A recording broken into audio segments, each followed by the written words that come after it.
자, 여러분들께서는 과외 선생님이나 학원 선생님들이 학생들을 판단할 때 막연하게 쟤는 이해력이 좋아, 이해력이 나빠, 암기력이 좋아, 암기력이 나빠, 뭐 이런 식으로 표현을 갖다 하는 걸 갖다 많이 들어보셨을 텐데요. 저는 이왕이면 조금 더 그럴듯하게 하기 위해서, 그다음 제 자신을 합리적인 어떤 범위 내에서 행동할 수 있도록 대략 이 단계를 정했습니다. 수치화를 했어요. 그래서 암기력도 10까지, 이해력도 10까지, 성취욕구도 10, 감각이라고 그러죠. 이런 엄밀하게 하면 완벽에 대한 감각이라고 하는데요. 완벽에 대한 감각.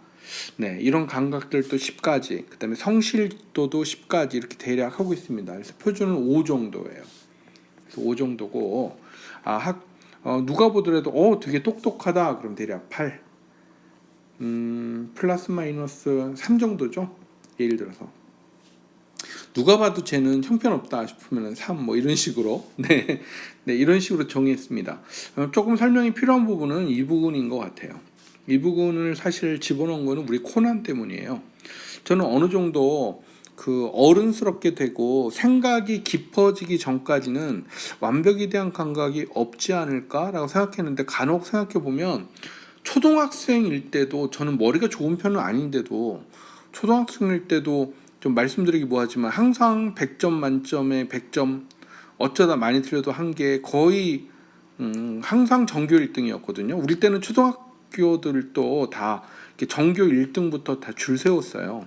근데 제가 전학을 한 6번 정도 다녔는데 어느 학교를 가도 제가 항상 전교 1등 했어요. 그래서 난 머리가 되게 좋다라고 생각했는데, 지금 생각해보면 완벽에 대한 감각이 있었어요.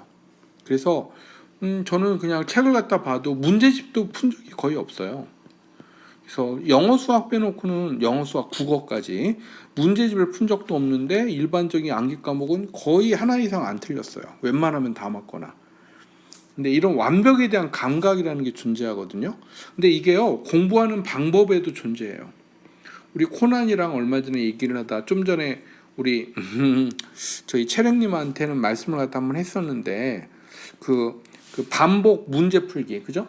그 쉬운 문제를 갖다 계속 푸는 거에 대해서 코난이 문제를 제기하더라고요. 이게 과연 공부에 도움이 돼요? 3 더하기 4, 6 더하기 7 이런 거 똑같은 거 계속 푼다고 해서 이게 공부에 도움이 안 될 것 같아요 라고 얘기를 했는데, 저도 그렇거든요. 저도 어렸을 때 초등학생 때부터, 우리 때는 그런 건 없었지만 그래도 이렇게 반복적인 숙제를 전 몹시 싫어했어요. 그래서 이 정도 성적이 있는 애가 보통 학교에서 숙제 내주면 성실하게 풀잖아요.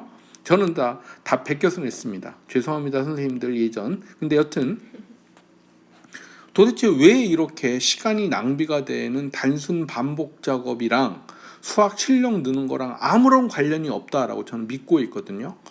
그런데 왜 어떤 사람들은 이걸 할까요? 저는 이게 감각 문제라고 생각합니다. 그래서 어떤 완벽에 대한 감각. 네, 제가 최근에 공부하는 방법들을, 특이한 걸 갖다 굉장히 많이 만들어내고 발표하고 있는 중이에요. 근데 어떤 분들은, 또 제가 가르치는 학생들 중에서도 한 10명에 1명 정도는 굉장히 수월하게 받아들여요. 그게 예를 들어서 우리 코난 같은 경우예요.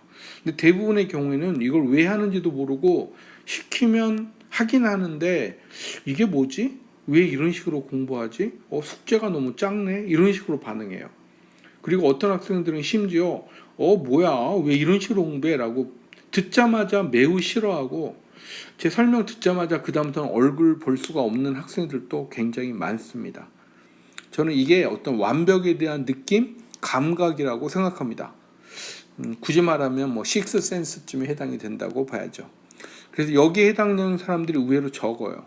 저는 아마 이것도 10명에 1명이라고 생각합니다. 자, 그 다음에 뭐 성실성은 여러분들 아시겠죠?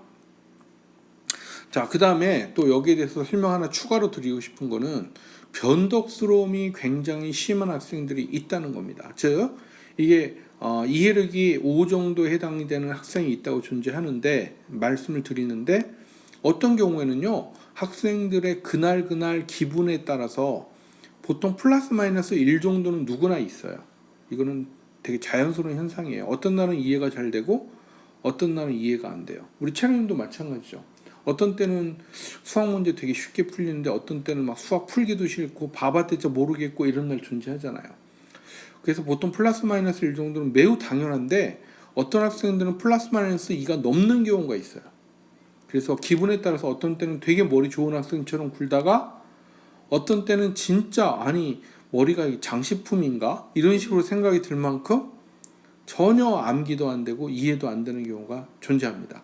어떤 때는 10단어를 외우게 시키는데 1분이면 하던 학생이 어떤 때는 10단어를 외우라고 했는데 10분 동안 전혀 못 외우는 경우도 많아요. 과장이 아니라 실제로 어제도 이런 경험을 했습니다. 코드네임이 안나라는 학생인데요. 이 안나라는 학생 같은 경우는 유달리 이게 심해요. 그 다음에 또 코드네임 인이라는 학생도 있는데 이 학생도 마찬가지입니다. 이렇게 두 학생 정도가 제가 지금 가르치는 학생들 중에서 유달리 이 변덕스러움이 아주 끝내줍니다. 그래서 어쩔 때는 10단어를 외우는데 10분 동안 외우는데 효과가 아예 없어서 포기하는 경우도 있고요. 어떤 때는 10단어를 외우는데 1, 2분이면 됩니다. 같은 학생인데 이 차이가 하늘과 땅만큼 차이가 나요. 그래서 이것 때문에 사실은 처음에 이걸 갖다 만드는데 어려움을 겪었는데 요즘에는 암기력, 이해력, 성취욕구, 감각, 성실성 등등에 따라서 단계를 매기고 학생에 따라서는 변덕스러움이 매우 심한 경우도 있다라고 정리를 하게 됐습니다. 우리 채랭님은 아마도 제 생각에 암기력 한 7, 이해력도 7 플러스 마이너스 되는 굉장히 우수한 학생이고 성취 욕구는 좀 떨어진다고 봅니다.